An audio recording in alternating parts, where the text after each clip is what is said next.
Nosotros vamos a hablar precisamente de esto con Jorge Zapata. Él es presidente de CAPECO, la Cámara Peruana de la Construcción, y que ayer han dado una conferencia de prensa a los principales empresarios del Perú para tratar este problema de inseguridad. Con la inseguridad no avanzamos y la inseguridad no retrocede. Bienvenido, señor Zapata, a Exitosa. Muy buenas tardes, a sus órdenes. Muchísimas gracias. ¿Cuáles son los resultados de este estudio que ustedes han hecho y cuáles son las soluciones que plantean? Primero, ¿qué es lo que han descubierto? ¿No? Porque esta cifra de 35.000 millones de soles que se pierden, que se perdieron por la criminalidad el año pasado, es una cifra contundente, pero que tiene pues diferentes factores para llegar a esta cifra, ¿no? Correcto. Esta cifra se basa en un estudio que hizo el Banco Interamericano de Desarrollo hace unos años, en el cual calculó para América Latina cuál era la pérdida, cuál era el costo de la inseguridad, de la delincuencia, y llegó a la conclusión de que en promedio estábamos cerca del 3%. Esto... del PBI, ¿no? De cada país. Correcto. El economista Miguel Castilla, exministro de Economía y Finanzas, actualizó esas cifras y nos ha llevado a concluir que estamos por encima del 3% del PBI, lo cual nos lleva a una cifra de 35.000 millones de soles anuales por causa de la delincuencia. Muy bien. ¿Y qué cosa es lo que más se presenta? ¿Qué es lo que más los golpea en el tema de la criminalidad a los empresarios que ayer se han presentado todos juntos haciendo un puño, exigiendo que se tienen que tomar políticas que realmente den resultados? Mire, lo que más golpea es al ciudadano común, ¿no? En realidad el golpe social es lo que primero hay que considerar, ¿no? La gente que es asesinada, la gente que es no, pero violentada, en el rubro de los, porque yo he estado leyendo el estudio, y en el rubro de los empresarios, la extorsión, ¿no? La extorsión me da la impresión que es un embate que ustedes están sufriendo con mucho rigor. Sí, a eso quería llegar. O sea, después del aspecto dramático de lo que es una pérdida de una vida, vemos pues que muchos empresarios, sobre todo en las zonas periféricas de las ciudades, son extorsionados. Los pequeños comerciantes, los pequeños restaurantes, etcétera, son constantemente extorsionados y muchas veces violentados, ¿no? Eso los obliga a que en algunos casos cierren sus negocios, en otros casos no atiendan la cantidad de horas que podrían atender, en otros casos a pagar los cupos que exigen los delincuentes, y todo eso va sumando pues a la pérdida económica, ¿no? Esa es la parte más visible. La parte que también se da, también es un costo, evidentemente, pero que ya no es tan visible, es las medidas de seguridad en las que tienen que gastar los empresarios y el ciudadano en común y corriente para protegerse de la delincuencia, ¿no?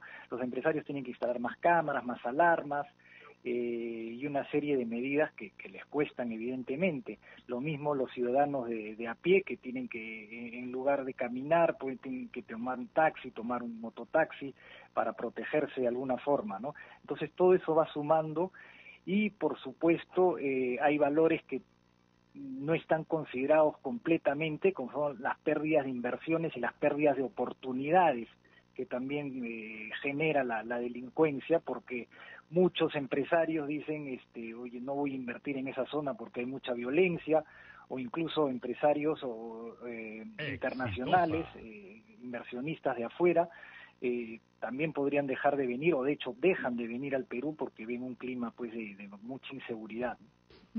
Entonces también esto hace que el inversionista se retraiga. Y usted, en el sector que representa, ¿cómo en números, se tienen estadísticas, cómo es que lo sienten?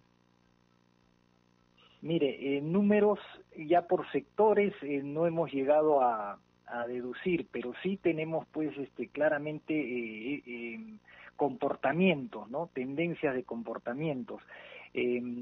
Hace muchos años, con la Federación de Trabajadores de Construcción Civil y CAPECO, hicimos una cruzada para evitar la violencia en obra, las extorsiones, y relativamente fuimos exitosos durante un tiempo. Se llegó a formar una división de protección de obras civiles en la Policía Nacional, cosa que después fue desactivada, ¿no? Eso tuvo el relativo éxito que le menciono por algunos años, pero hoy día que la violencia se ha desbordado, de la misma forma se ha desbordado en las obras de construcción. Entonces las amenazas, las extorsiones también son cotidianas hoy en estos días en la construcción. En la construcción yo recuerdo que hace algunos años en realidad venían vestidos de seguridad, ¿no? Es decir, yo te doy seguridad, te chalequeo en las obras, pero eran extorsionadores. Esto ha regresado con fuerza, eso es lo que me está contando. Sí, correcto, ha regresado con fuerza o a través de pseudo sindicatos, que en realidad no son sindicatos porque no representan a nadie, son algunos cuantos personas de más vivir que se juntan para tratar de controlar las obras de construcción, ¿no? Y se hacen llamar sindicatos o se hacen llamar población. En algunos casos hemos visto que han logrado inscripciones, lo cual es bastante absurdo, inscripciones en el Ministerio de Trabajo, y esa es una de las cosas que hemos solicitado tanto al Ministerio de Trabajo y al Ministerio de Interior, que tenga más cuidado en la inscripción de estos pseudo sindicatos. Uh-huh.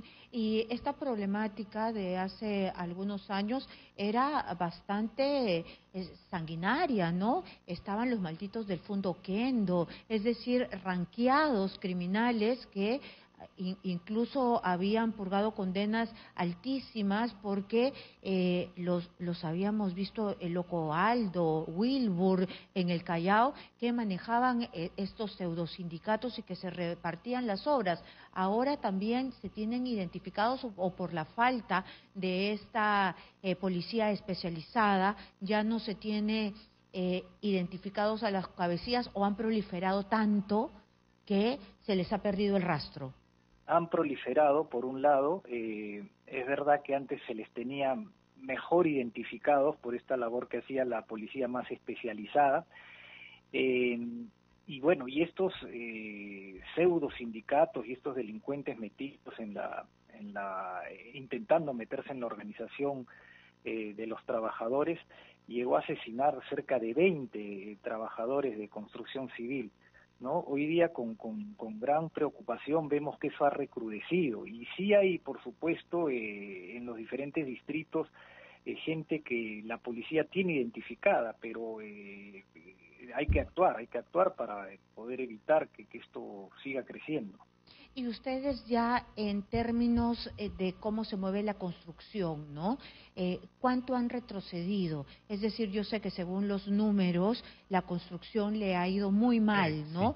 Ya la gente o los constructores no están invirtiendo mucho por esta crisis económica. El año pasado la construcción ha decrecido, ha caído más del 8%. ¿No? Esto se debe a diversos factores, obviamente no solo a la extorsión y a la delincuencia, ¿no?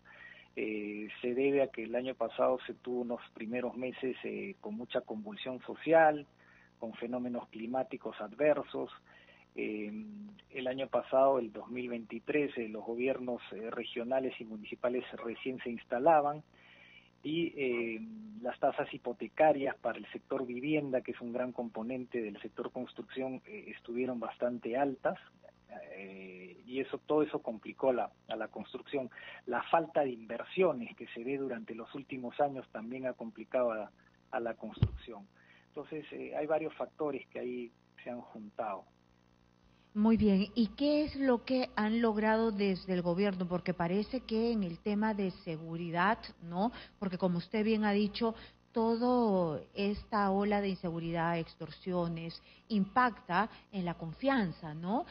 ¿Hay respuestas?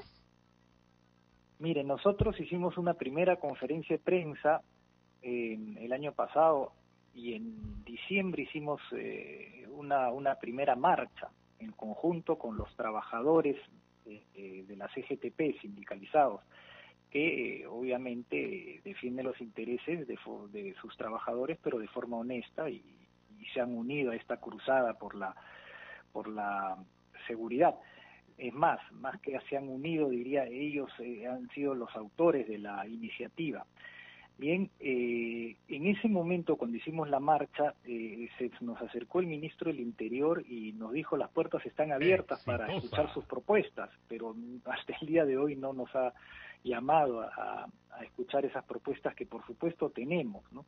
Tenemos una primera propuesta que hemos anunciado ayer, que es que hay que implementar lo más rápido posible los centros de flagrancia, que no son más que centros donde actúen en conjunto, en el mismo sitio, en el mismo local, la policía, la fiscalía y el juzgado, ¿no? Quiere decir esto que en ese mismo momento los tres actores más importantes para someter a un delincuente a un juicio rápido y a una condena rápido, porque ha sido encontrado en flagrancia, actúen, y en cuestión de días o semanas el delincuente reciba una condena, ¿no? Eso ha funcionado bien, eso lo hemos visto que además de funcionar bien lo apoya el Poder Judicial. Entonces no sé qué esperamos para implementarlo. Necesitamos recursos, evidentemente, para poder implementar estos centros de flagrancia, pero el Estado, el Ejecutivo, tiene que liderar esta acción para que podamos contar con estos centros en las diversas provincias, por lo menos, del país, y con ellos combatir eficazmente a la delincuencia.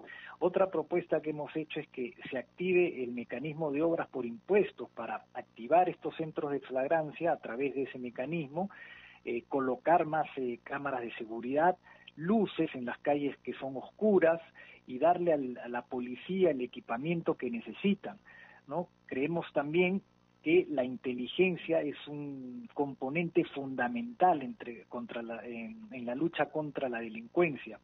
Entonces hay que darle los mecanismos necesarios para que la policía pueda implementar buenos centros y buenos agentes de inteligencia que hagan el seguimiento, la investigación y capturen a la delincuencia organizada, ¿no? Para eso hay que darle mecanismos, equipos de escucha, implementar computadoras, centros de cómputo, y darle a la inteligencia la importancia que se merece. Y esa inteligencia no debería tener solamente el equipamiento en un local central, sino estar distribuido en las diversas comisarías del país para que estén más cerca de donde se comete el hecho delictivo y llegar con mayor velocidad, o al estar más cerca de donde se cometen los hechos delictivos y las zonas rojas que la policía ya tiene identificada, tener una investigación más cercana, a la vez que apoyada por la población, organizada, para que esto sea más eficaz.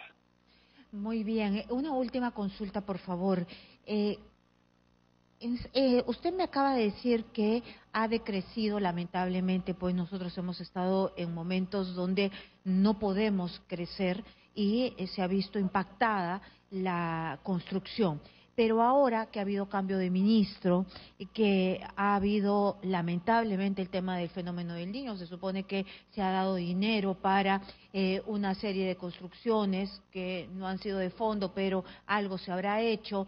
También ayer yo estaba hablando con alguno de los alcaldes que nos decía que había en Arequipa huaicos que han venido desde el domingo, el lunes, y había gente que había perdido su casa, y yo me imagino que se estará viendo para sacar a todas esas personas que han perdido su vivienda y que no vuelvan a levantar la vivienda en el mismo lugar, sino planes de vivienda segura fuera del cauce de los huaicos. Vienen los panamericanos, se supone que van a hacer infraestructura vial. ¿Ustedes están viendo esto, los planes? El ministro de Economía los ha convocado para ver cómo se va a reactivar, pues, la construcción, ¿o no? Tuvimos reuniones con el ministro de Economía anterior, es decir, con el señor Contreras. Pero ya se fue. Con este ministro hasta ahora no hemos tenido ninguna reunión. Lo mismo con el presidente del Consejo de Ministros anterior, que también tuvimos unas reuniones en las cuales llevamos propuestas para la reactivación económica, varios gremios empresariales, En el caso de la construcción, yo llevé la voz de los constructores, llevando las propuestas para el rubro, para la industria, específicamente la construcción. Y le pedimos al ministro que esas reuniones sean permanentes, sean periódicas, no sean sol de un solo día, porque así no llegamos a ninguna parte. El ministro lo aceptó, pero bueno, ahora ha habido un cambio en el primer ministro y en el ministro de Economía un poco antes, y estamos esperando pues que nos vuelvan a convocar para hacer llegar las propuestas y pedirles lo mismo, que estas reuniones sean permanentes, porque propuestas del sector privado tenemos y muchas, pero necesitamos ser escuchados y necesitamos que estas propuestas no caigan en saco roto, sino que se implementen, y estamos totalmente abiertos a una colaboración plena para lograr que estas propuestas reactivadoras se vayan implementando. Muy bien, muchas gracias por la información.